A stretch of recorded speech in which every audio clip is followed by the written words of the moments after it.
خراٹے جنہیں آپ معمولی سمجھتے ہیں، یہ دل، دماغ، سانس کی کئی خطرناک بیماریوں کی علامت ہو سکتے ہیں۔ یہ آپ سے زیادہ آپ کے پیاروں کو بھی تکلیف پہنچاتے ہیں۔ آج ہم ان کا علاج بتائیں گے کہ خراٹے جڑ سے ختم ہو جائیں گے، دوبارہ کبھی آپ کو خراٹے نہیں آئیں گے۔ میں ہوں شہزاد چودھری، آپ دیکھ رہے ہیں ہیلتھ پلس نیوز۔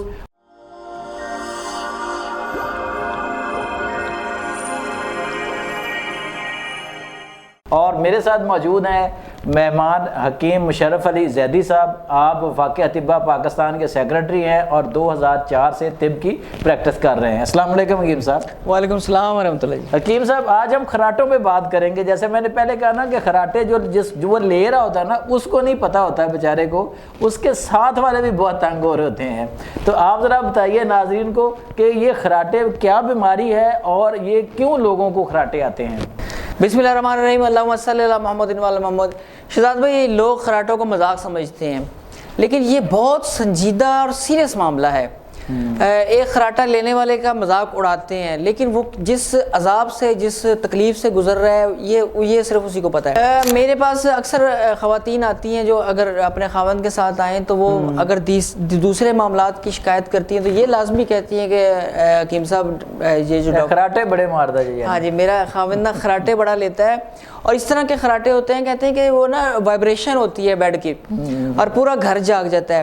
اسی طرح اکثر مریض بھی آگے ہمارے پاس کہتے ہیں کہ جی مجھے تو پتہ نہیں لگتا کہ خراٹے میں لے رہا ہوں، لیکن صبح گلا دکھ رہا ہوتا ہے اور جسم تھکاوٹ سے برا حال ہوتا ہے۔ میری بیگم مجھے بتاتی ہے، میرے بچے مجھے بتاتے ہیں، میری والدہ مجھے بتاتی ہے، میرے بھائی میرا اس طرح سے بتاتے ہیں۔ وہی نا کہ ساتھ والے جو ہیں وہ بیچارے ڈسٹرب ہو رہے ہوتے ہیں کہ جی، لیکن بندے کو نا صبح اندازہ ہوتا ہے کہ گلا خشک ہے، گلا دکھ رہا ہے، جسم تھکا ہوا ہے۔ اچھا شہزاد بھائی، اصل سوال یہ ہے کہ خراٹے آتے کیوں ہیں؟ جی، اصل میں خراٹے جب ہم سوتے ہیں تو ہمارے گلے کے پٹھے ڈھیلے پڑ جاتے ہیں، اور اگر سانس کی نالی تنگ ہو تو اس میں سے ہوا گزرتے وقت مشکل پیش آتی ہے، تو یہ خراٹے، یہ آسان ترین ڈیفینیشن ہے۔ اس کی وجوہات کی طرف آتے ہیں ہم۔ صحیح۔ تو تمام ناظرین سے گزارش ہے کہ اپنی اپنی وجوہات تلاش کر کے نوٹ کر لیں، اور آخر میں ہر کسی کے لیے الگ الگ علاج بتاؤں گا، ایک جنرل علاج بھی بتاؤں گا اور ایک ہر کسی کے لیے الگ الگ بھی بتاؤں گا۔ سب سے بڑی وجہ تو اس کی موٹاپا ہے۔ اچھا، خاص طور پہ وہ لوگ جن کے گردن کے ارد گرد چربی جمع ہو جائے، گردن بھاری ہو جاتی ہے، ہاں چربی خاص طور پر نا، وہ لازمی جو ہے نا خراٹوں کا شکار ہو جاتے ہیں۔ اچھا، دوسرے وہ لوگ جن کو الرجیز رہتی ہیں، زیادہ ناک بند رہتی ہے نزلے کی وجہ سے، سائنوسائٹس کی وجہ سے، زکام کی وجہ سے، جن کا ناک اور یہ سانس کا نظام جو ہے نا اکثر بند رہتا ہے، ان کو لازمی خراٹے آتے ہیں۔ اور تیسرا، جن کی ناک کی ہڈی بڑھی ہو، آپ نے سنا کہ بہت سارے ہمارے کیسز ہوتے ہیں جی، ٹونسلز والے لوگوں کو بھی خراٹے لازمی آتے ہیں۔ اسی طرح تمباکو نوشی کرنے والے اور نشہ کرنے والے لوگ، جہازوں کو خراٹے لازمی آتے ہیں۔ اچھا، جس مرضی قسم کا جہاز ہو۔ ہاں جی۔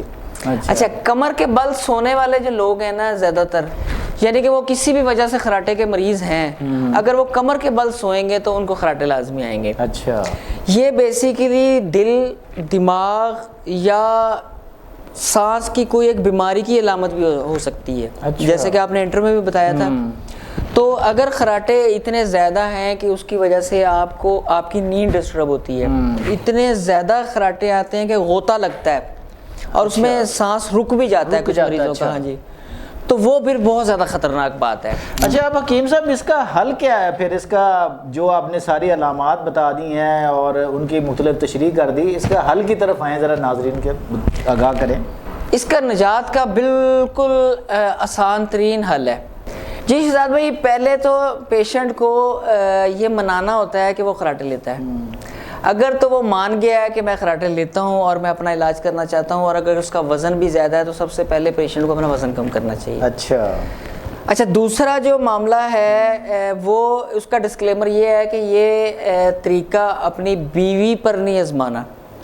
وہ سادہ سا طریقہ ہوتا ہے کہ اگر کوئی خراٹے لینے والا آپ کے کمرے میں موجود ہے، دوست، کولیگ، بھائی، چھوٹا بھائی، خاص طور پر بڑا بھائی کو بھی نہیں آپ کر سکتے نا، وہ بھی بڑا کوٹ شوٹ لگاتے ہیں، پینٹی لگاتے ہیں بعد میں، تو بیوی پر تو بالکل بھی یہ نہیں کرنا کہ آپ اگر بہت آرام سے پیار سے چھو لیں مریض کو، اچھا، تو اس کے خراٹے بند ہو جاتے ہیں کچھ عرصے کے لیے. بیوی نو بھی پیار نہ بندہ چھو سکتا ہے یار, لیکن وہ جس ٹائم وہ ڈیپ سلیپ میں ہو, اگر آپ کر سکتے تو اپنی ذمہ داری پر کر لیں جناب.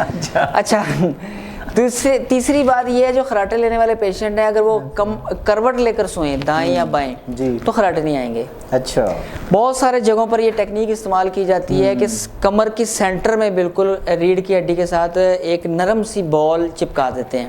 اچھا, یا ایک ربن کے ساتھ باندھ لیں, اس کو چپکا لیں ٹیپ کے ساتھ یا کسی طرح سے بھی. اس میں کیا ہوگا کہ جب آپ سیدھا لیٹنے کی کوشش کریں گے تو وہ آپ نیند میں بھی جو ہے نا وہ خود بخود کروٹ کی طرف نہیں ہو سکیں گے. ہاں جی, تو اس سے بھی خراٹے نہیں آتے. سگریٹ کم کر دیں, چھوڑ دیں تو بہت بہتر ہے, لیکن اگر آپ کو بہت ہی آخر آئی ہوئی ہے اور سگریٹ نہیں چھوڑا جاتا تو کم از کم سوتے وقت سگریٹ مت پئیں. اچھا, یعنی سونے سے پہلے تمباکو نوشی بند کر دیں. ہاں جی, بند کر دیں, پھر بھی خراٹے نہیں آئیں گے. رات کو کھانا بھاری مت کھائیں.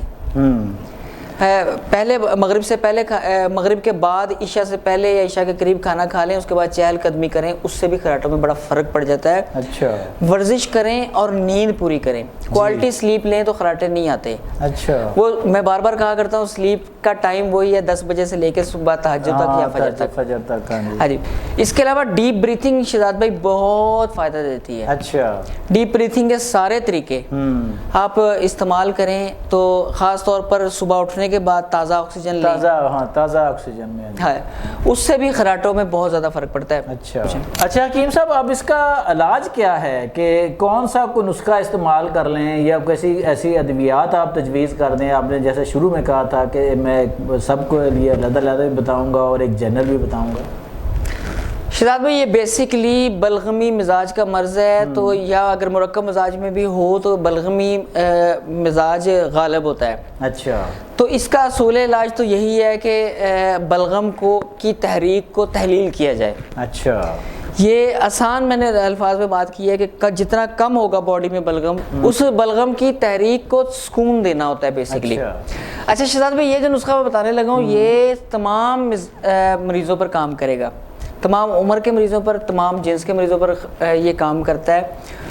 نسخہ بڑا سادہ ہے. اچھا, ایک ڈلی کافور لے کر 1 کپ عرق گلاب میں, عرق گلاب کو ہلکا سا نیم گرم کرنا ہے, اس کے اندر مکس کر لیں, کسی بھی بوتل میں یا ڈراپر میں ڈال کے رکھ لیں. مریض کے دونوں ناکوں میں, دونوں ناکوں کے نتھنے میں چند قطرے دونوں سائڈوں پر ڈال کے روزانہ سلائیں. اچھا, یقین کریں پہلے 3 دن میں ہی فرق پڑ جائے گا, لیکن یہ نسخہ کم از کم 15 سے 20 دن استعمال کریں تو بالکل ساری زندگی کے لیے خراٹے ختم ہو جاتے ہیں. اچھا, اتنے معمولی سی چیز سے بالکل. اچھا, جو کرونک قسم کے پیشنٹ ہیں جن کو ساتھ دیگر مسائل بھی ہیں, جن کا بلغم کی زیادتی ہے, جن کا کوئی اور سانس کے مسائل بھی ہیں, ان کے لیے ایک نسخہ ہے. اچھا, وہ بڑا سادہ ہے کہ لونگ, دارچینی یا اجوائن, لونگ یا دارچینی یا اجوائن, تینوں میں سے ایک. اچھا, یہ 1 چٹکی 1.5 کپ پانی کے اندر پکا لیں. اچھا, پکانے کے بعد اس پانی سے غرارے کروائیں رات کو سوتے وقت. ٹھیک ہے, وہ پینا نہیں ہے, ٹھیک ہے, اس سے غرارے کروانے ہیں مریض کو. غرارے کروانے کے بعد جب سونے لگے پیشنٹ تو اس کے ناک میں نیم گرم سرسوں کے تیل کے چند قطرے ٹپکا دیں دونوں طرف. اچھا, سرسوں کا تیل ناک میں ٹپکانے کے ساتھ ہی آپ 1 چھوٹی چمچ اجوائن کی, سادی اجوائن, وہ 1 گلاس پانی میں بھگو کے رکھ دیں. اچھا, صبح اٹھ کے وہ چھان لیں, مطلب وہ اجوائن نہیں کھانی نہ اس کو پکانا ہے, وہی سادہ پانی, صرف پانی پینا ہے بس. اچھا, اجوائن نکال دینی اور پانی پی لینا ہے. یقین کریں یہ تمام مزاج کے, بلغمی مزاج کے, خاص طور پر جن کو کرونک خراٹوں کا مسئلہ ہے اور ساتھ کوئی سانس کا مسئلہ ہے, کوئی دل کا معاملہ ہے, تو یہ تینوں چیزیں ایٹ اے ٹائم کریں, یقین کریں پیشنٹ بھلا چنگا ہو جاتا ہے. جی ناظرین, یہ تھے حکیم سید مشرف علی زیدی, جنہوں نے آج خراٹے جو نہ صرف آپ کو تنگ کرتے ہیں بلکہ آپ کے پیاروں کو بھی بہت تنگ کرتے ہیں, آپ پہلے مانیں, جیسے انہوں نے کہا کہ آپ خراٹے لیتے ہیں اور اس کے بعد آپ یہ نسخہ جات استعمال کریں تو یقیناً انشاءاللہ اللہ آپ کو شفا دے گا. آج تک کے لیے اتنا ہی. اپنے میزبان شہزاد چودھری اور حکیم مشرف علی زیدی کو اجازت دیجیے. اللہ نگہبان.